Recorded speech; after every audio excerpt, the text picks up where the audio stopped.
என் நெஞ்சில் குடியிருக்கும்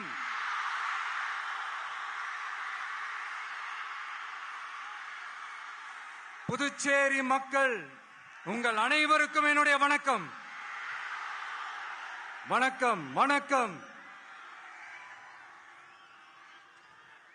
எல்லாரும் எப்படி இருக்கீங்க?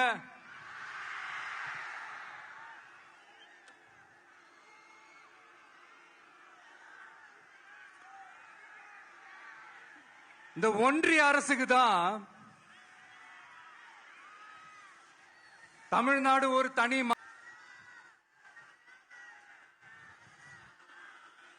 புதுச்சேரினாலே உடனே ஞாபகத்துக்கு வர்றது மணக்குள விநாயகர், அரவிந்தர் ஆசிரமம், வில்லியனூர் மாதான் சொல்லி இவங்க எல்லாரும் ஞாபகத்தில் வருவாங்க. அது மட்டும் இல்ல, மகாகவி பாரதியார் அவர்கள் இருந்த மண், பாவேந்தர் பாரதிதாசன் அவர்கள் பிறந்த மண். அது மாதிரி இன்னும் சிறப்புகளை அடுக்கிக்கிட்டே போலாம்.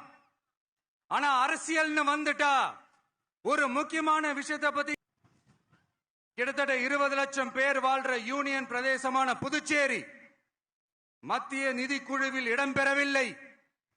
அதனால் மாநிலங்களுக்கான நிதி பகிர்தல் அடிப்படையிலும் யூனியன் பிரதேசங்களுக்கான நிதி பகிர்தல் அடிப்படையிலும் புதுச்சேரிக்கு நிதி ஒதுக்கப்படுவதில்லை.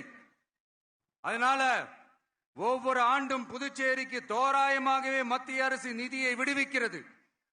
அந்த நிதியும் அரசு ஊழியர்களின் சம்பளம், ஓய்வூதிய தொகை உள்ளிட்ட திட்ட செலவுகளுக்கே சென்று விடுவதால் மீத தேவைக்கு வெளிச்சந்தையிலும் கடன் பத்திரங்களை கடன் வாங்குகிறது புதுச்சேரி.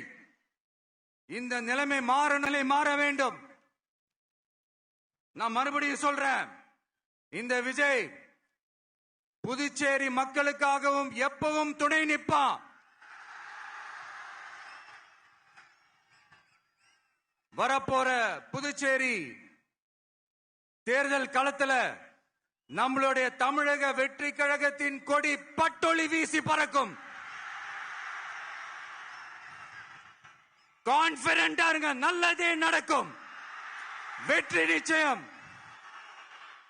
மீண்டும் சந்திக்கும் வரை நன்றி, வணக்கம்.